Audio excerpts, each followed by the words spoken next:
Welcome to Echo Study. This is the search for Rarity. In another one of my videos trying to understand what could have happened to Rarity, somebody commented, go to Pet Finder, look up gray and white cats in any state or province, and see if you find one that shares all of the same characteristics as Miss Claus and Rarity do. I haven't been able to yet.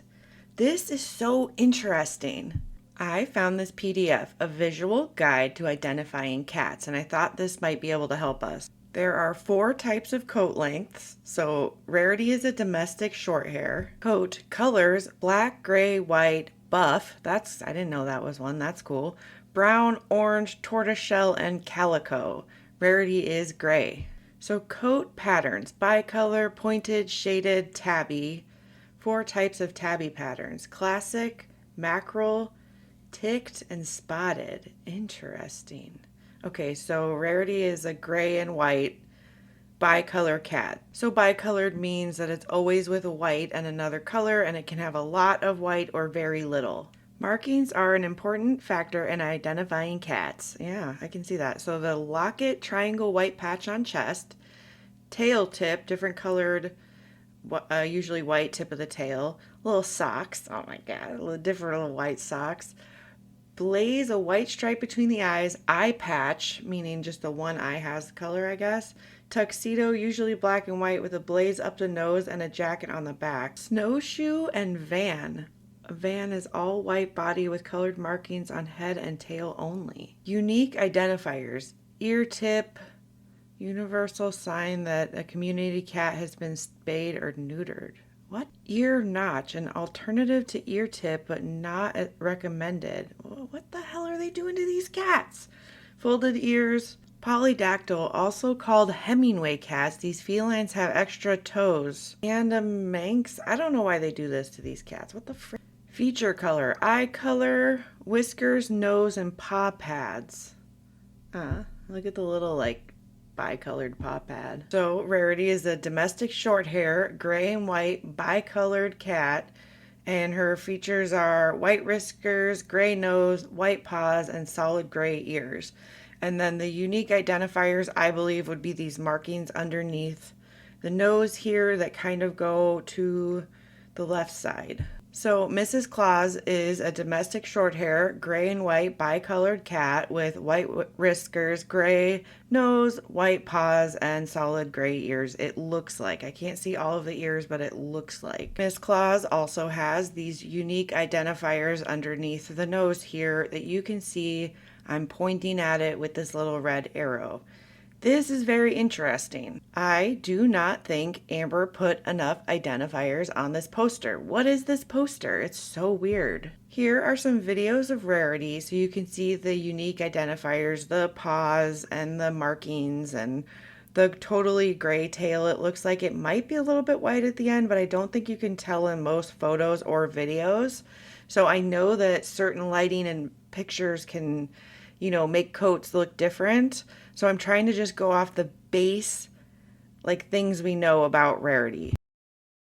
So when I started my search for gray cats that look like Rarity, I started in Wisconsin in the Humane Society. These are the cats I found that are gray and or could be Rarity. I did not, go off male, female, or age because I just wanted to see if there's any cats around that could possibly look as much like Rarity as Mrs. Claus does. So I'm just going off of gray and white cats.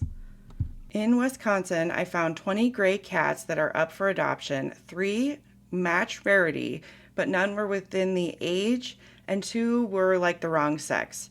So none of these cats even close to come to Mrs. Claus's identifiers to Rarity. In Iowa, I found 12 gray cats. 2, I'd say, look a little bit like Rarity. One is a female, 2 years of age. The other is a male, 3 years of age. So I think Gracie looks the most like Rarity of any cat I've found so far, and that is a weird coincidence. I decided to move away from Wisconsin and see how, it looks in California. How many gray cats can I find that look like Rarity anywhere in the United States? I found 13 gray cats. None of these meet our base requirements. Decided to start looking on Google to see if I could find any other cats that look like Rarity. This one, I thought it was interesting. It has the markings underneath his nose that go all the way to that left side. Someone said, is this cat a Russian blue? And people are saying back to them, no, this looks like a Korat cat. I don't know if I'm saying that right. So it's a domestic short hair. It's just me. It's not a Russian blue and other answers like that. So I looked up this type of cat. I found way more cats that look like Rarity and meet our identifiers than I did just searching around for gray cats. None of these cats could be Rarity. I just found them around the internet and I thought it was interesting. I at least found a couple that do look like that, but none in the shelters. It's not like there's hundreds of these cats around the shelters that I'm able to find. Like, let's say just a solid black cat. There's lots of just solid black cats all over the place, but there's not as many of these, gray, white, bicolored, white pawed, white whiskered, gray nosed cats. These are my favorite cats I found so far during my search. Gaius, male, 3 years old. Pistachio, male, 7 months, in foster. Jericho, 2 years, domestic short hair mix. So after searching and searching, I have not been able to find one cat that meets the identifiers, age, and sex the way that Mrs. Claus does, much less the markings on the lip. Could Rarity have survived outside in Wisconsin during the winter from November 16th to December 26th?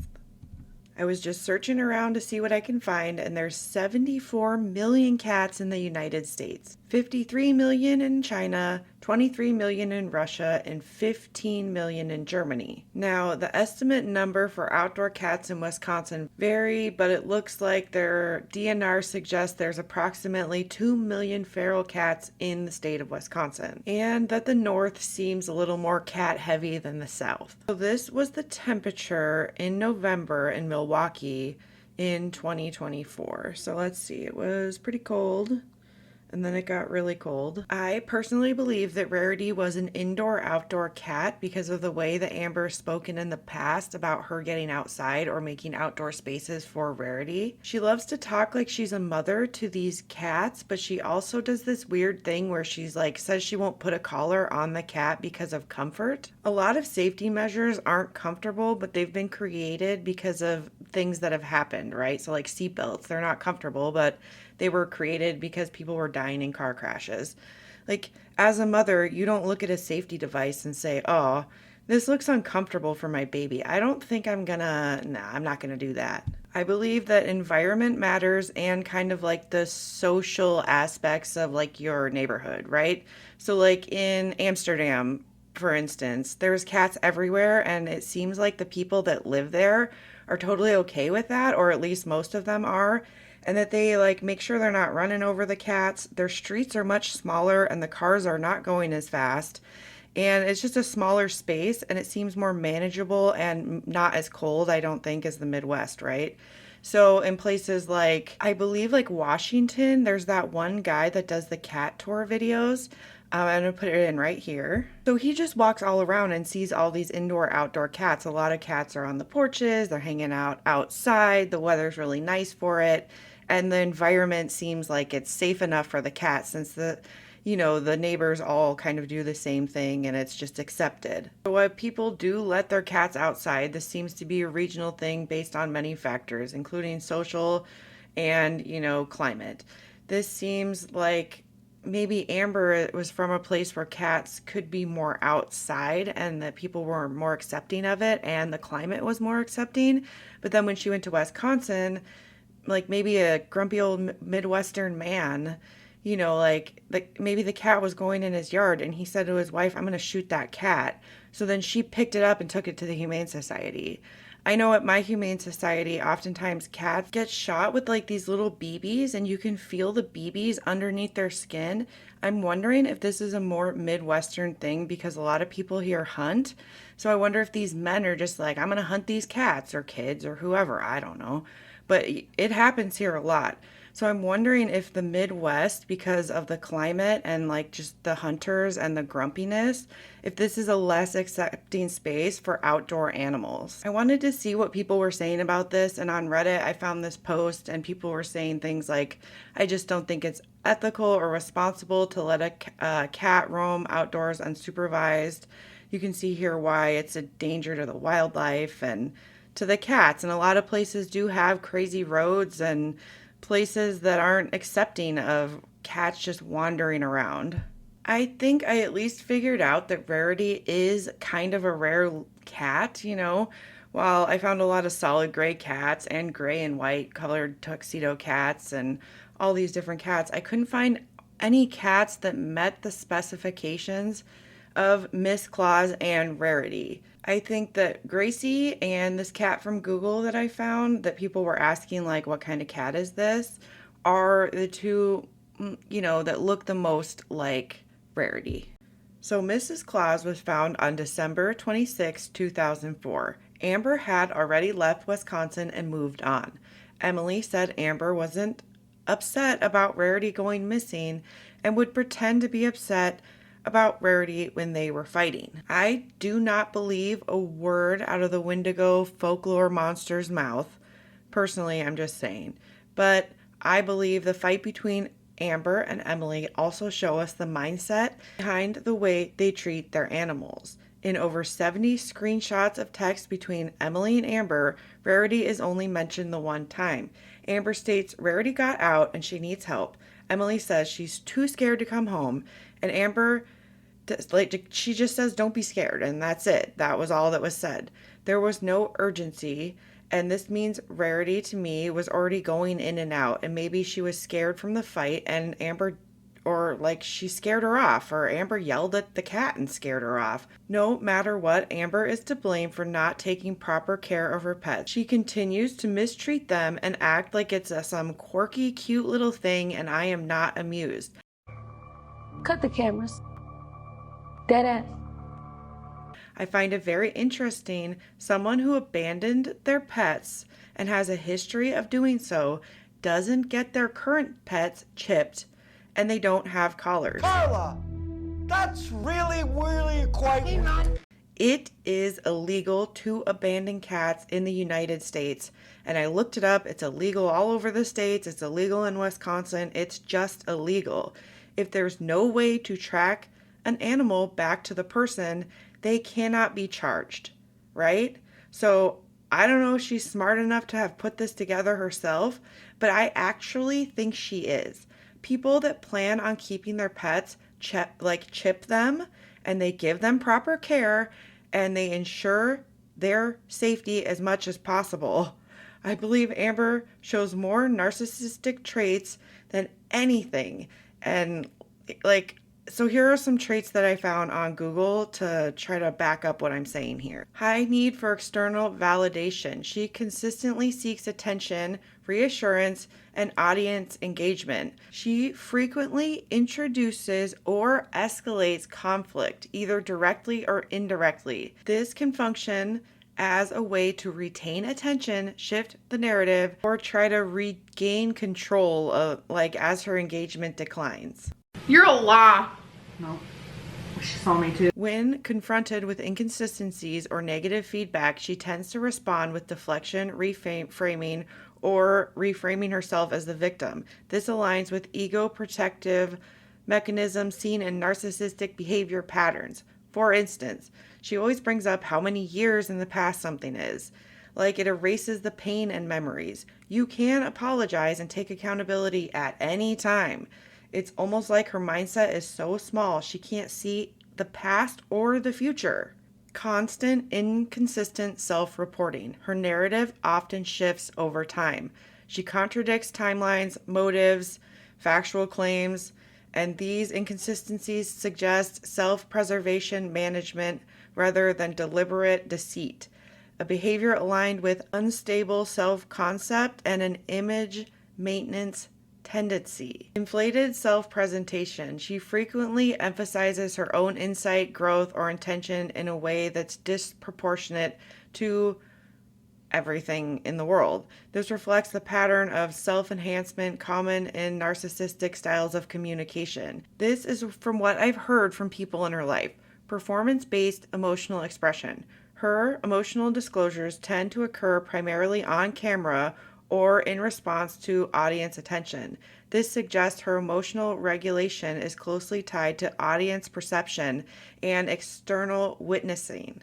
Like, she needs to be witnessed. Cyclical self-improvement announcements. She frequently announces major lifestyle changes or personal transformation arcs, but these cycles rarely produce sustained change. This pattern is consistent with image management motivations rather than like a goal commitment. So how this ties into her pets is I believe her pets are social display objects. Once acquired, the animal becomes part of the person's self-preservation bullshit. These pets can be used to invoke sympathy, make the person appear more grounded or wholesome, fix like damage that's been created, like, hey, look over here, hey, a puppy, see that?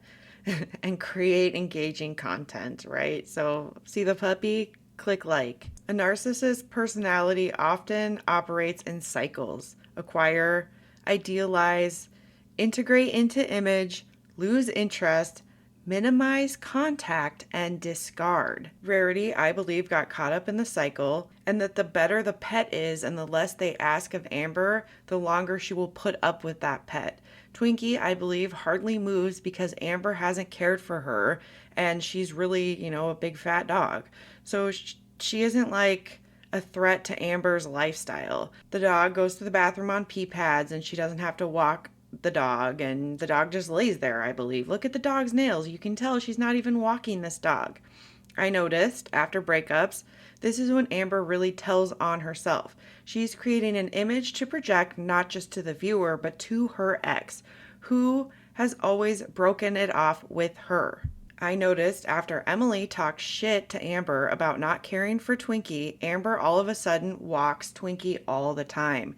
She takes her to the vet all the time. I remember in one video she's like, my life with pets is just the vet and the groomer and the vet and the groomer and going on walks. That's all I do. Okay. Yeah, right. I don't believe her. Huh? I'm getting all off topic here. But yeah. And as Destiny stated in the past, they lied many times saying they took animals to the vet and they never did one time. Unless Amber lets me Google and call the vet myself and speak to the doctor, I wouldn't believe her. She lies every single time she opens her mouth. I do not believe Twinkie had surgery at all, and we will never just see that side of Twinkie again, or maybe even see Twinkie much at all. I also noticed Amber likes to say she's vet hopping a ton, like going from one vet to another, and I think this covers her tracks from one shitty ex to the next. A lot of people can't afford this or they're not able to get this, but continued care is actually helpful when your doctor knows your baseline and they see you more often. They can see what you're usually like, so they can tell when you're in pain or whatever. And this goes for dogs too. So if you can take your dog to the vet when they're not sick and get them the shots they need and like wellness checks, then when you take them to the vet when they are sick, the doctor can be like, oh my God, I've never seen this dog act this way or whatever. And it helps them assess the dog. I'm not impressed with her hopping around from different vets and acting like she's doing these dogs a favor. And I don't like how she's always portraying that she's smarter than these vets. Like, different doctors have different opinions for different reasons. She doesn't go into all of that. She just says, I was right. I'm the one that picked out, this issue. And I'm the one that's going to take care of it. The vet wouldn't listen to me. I don't think so.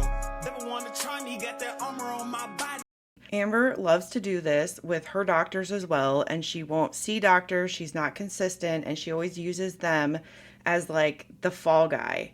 And I think it's just really immature mindset, and it's part of her issue, and she projects that horrible mindset onto her pets and the ways that she doesn't care for them. I bet she wouldn't get her cat microchipped because she would be too worried it's going to hurt the cat. for a second, because she can't think like, hey, it's only going to be a little bit of pain, but then if my cat gets lost, I can find them, or it could help me find them. She has such a narrow mindset, and it is a danger to the people and the pets around her. If she had microchipped any of her previous cats that went missing in mysterious ways, I bet she would have been charged and not been able to even have cats anymore. I bet it's only a matter of time until this happens to her too, because she's so irresponsible and she keeps buying animals that she cannot care for. Anyway, thanks for watching. This is Echo Study. Like and subscribe for more mess.